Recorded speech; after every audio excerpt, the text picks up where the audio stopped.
आप देख रहे हैं हॉरर हाई। दोस्तों, टेहरा कब्रिस्तान हिंदुस्तान की सबसे हॉन्टेड जगह में से एक है। कहते हैं कोई भी रात के 11 बजे के बाद उस कब्रिस्तान से आगे नहीं जा सकता। उसके अंदर तो जाना दूर की बात है, कोई उस कब्रिस्तान से आगे भी नहीं जा सकता। इस कब्रिस्तान में बड़े बड़े पेड़ हैं जो कि 200 सालों से भी ज़्यादा के हैं। कब्रिस्तान की दीवारें लगभग 1 किलोमीटर तक फैली हुई है और कोई भी रात के 11 बजे के बाद वहाँ से नहीं जाता। जो वहाँ से जाता है वो ज़िंदा नहीं बचता। इस कब्रिस्तान की दीवारें 12-12 फुट की हैं। कोई भी अगर इसके अंदर चला जाता है तो वो बिना गेट के बाहर नहीं आ सकता। कहते हैं वहाँ जितनी भी बुरी शक्तियाँ हैं उनकी वो दीवारें एक सीमा है। मतलब कोई भी बुरी शक्ति उस कब्रिस्तान की दीवारों से आगे नहीं जा सकती। कोई भी बुरी शक्ति उस कब्रिस्तान से अंदर ही रहती है, उसके बाहर नहीं निकल पाती। अगर कोई भी रात के 11 बजे के बाद वहाँ से जाता है तो उसे उस बुरी शक्ति का सामना करना पड़ सकता है और वो बुरी शक्ति उस कब्रिस्तान के अंदर उस आदमी को मार भी सकती है। आज की जो ये कहानी है वो टेहरा कब्रिस्तान के पास के ही गांव में रहने वाले मुकेश जी के साथ घटित घटना है। अब यह कहानी मैं उन्हीं के शब्दों में बताऊंगा। मेरा नाम मुकेश है। मैं टांगा चलाने वाला हूँ। वो रविवार का दिन था। शाम के 7 बज रहे थे और मैं अपने घर पर था। तभी वहाँ राजू आया। राजू हमारे गांव का तो नहीं था, पर उसे कुछ खेत हमारे गांव में ही थे, जिसके कारण वो यहाँ आते रहता था। राजू ने मेरे पास आकर कहा कि उसकी घास उसके खेत में कटी हुई रखी है और उसको उसकी घास को उसके घर तक ले जाना है। उसका गांव हमारे गांव से लगभग 5 या 6 किलोमीटर की दूरी पर होगा। मैंने भी हाँ बोल दिया और यही सोचा कि रात के 11 बजे से तो पहले आ ही जाऊंगा। मैं आ भी जाता, पर घास जो है वो इकट्ठा करने में काफ़ी समय लग चुका था।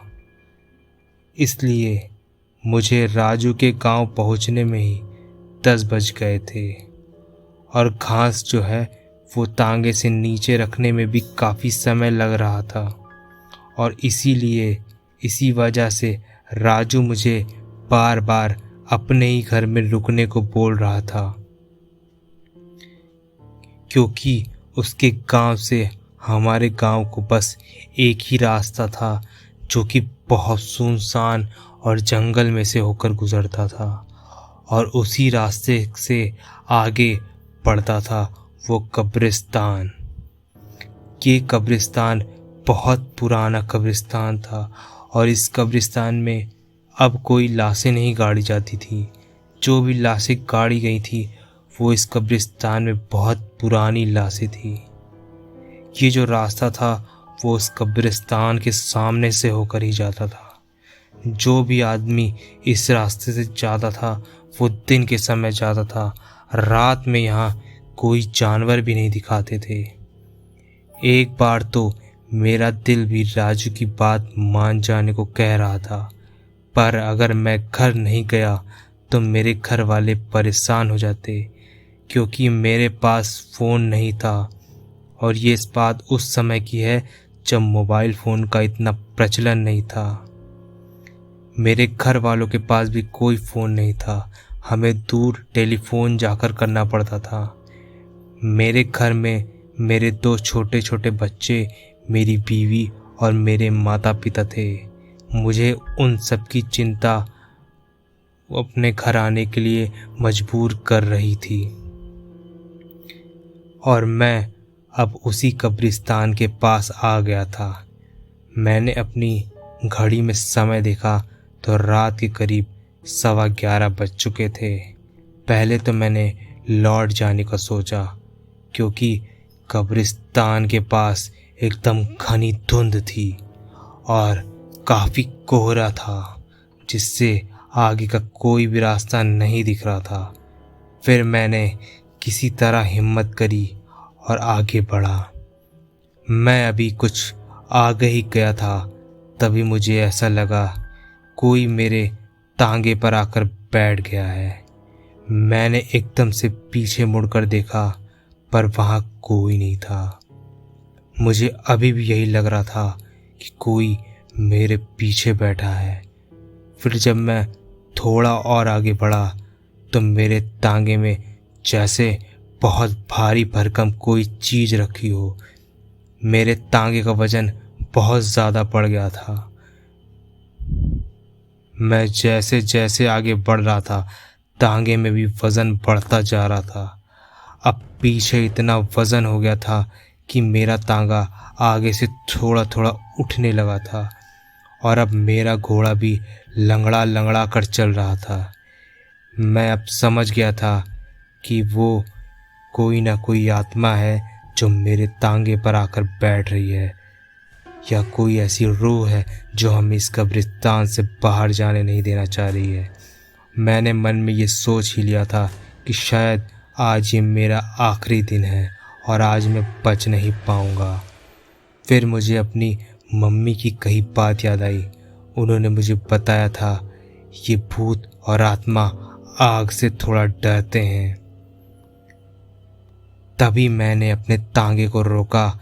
इस समय मेरा घोड़ा बहुत ज़ोर ज़ोर से चिल्लाने लगा था और आगे जाने को तैयार ही नहीं हो रहा था, क्योंकि दोस्तों, कुत्तों और घोड़ों को भूत प्रेत साफ साफ दिखाई देते हैं। इनके अंदर ये क्षमता होती है कि ये लोग भूत प्रेतों को देख सकते हैं।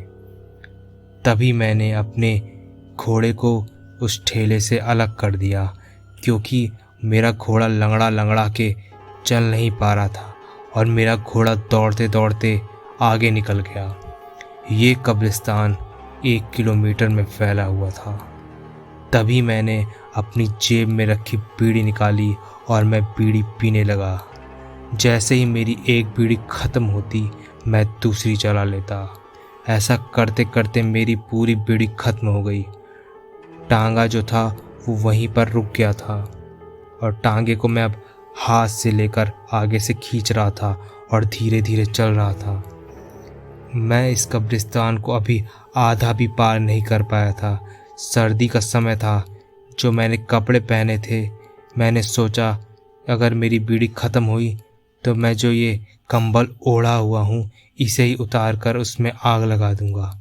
मेरी बीड़ी ख़त्म होते ही मैंने कंबल उतार कर उसमें आग लगा दी और कंबल की आग ख़त्म होने वाली ही थी। तभी मैंने अपना स्वेटर निकाल कर जला दिया और थोड़ी देर स्वेटर जलने लगा। स्वेटर की आग ख़त्म होती उससे पहले मैंने अपनी कमीज़ निकाल कर जला दी। अब जान बचाने के लिए कुछ तो करना ही था, इसलिए मैंने अपने शरीर के एक एक कपड़ों को जलाते जा रहा था। ऊपर के सभी कपड़े ख़त्म होने पर मैंने अपने पैजामा को भी उतार कर उसमें भी आग लगा दी। अब मेरे शरीर पर केवल एक ही कपड़ा बचा था और मैंने अपने सारे कपड़े आग में जला दिए थे। आग ख़त्म होते होते मैं अब कब्रिस्तान के आखिरी छोर पर पहुंच गया था और मैं जैसे ही कब्रिस्तान पार करने वाला था, एक भयानक सी औरत मेरे पीछे आकर मेरे कंधे पर हाथ रख दिया उसने। मैंने जब पलट कर देखा तो उस औरत का चेहरा ही आधा था। उसके चेहरे में सिर्फ उसकी आंख दिखाई दे रही थी और उसके चेहरे में सारा शरीर उसका गायब था। उसका चेहरे की सिर्फ आंख दिख रही थी, उसका मुंह नहीं दिख रहा था, ना ही उसकी गाल या उसकी नाक कुछ भी नहीं दिख रही थी। ये देखकर मेरी हालत ख़राब हो गई और मैं हनुमान चालीसा का पाठ करने लगा और भागने के लिए वहाँ से बहुत ज़ोर से भागा कि वो कब्रिस्तान में पारी कर लूँ। वो औरत मेरे पीछे उड़ते हुए आ रही थी और खूब ज़ोर ज़ोर से हंसते हुए आ रही थी कि आज तो तू गया।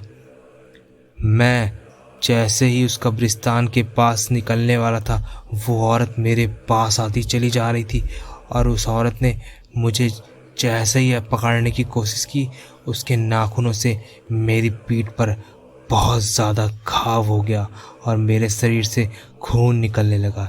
लेकिन मैं अब कब्रिस्तान की दीवार को पार कर चुका था और अब मैं वहाँ से निकल गया था। वो औरत मुझे देखकर रोने लगी और बोली, आज तो तू बच गया, लेकिन तू अगर यहाँ अगली बार आया ना तो नहीं बचेगा।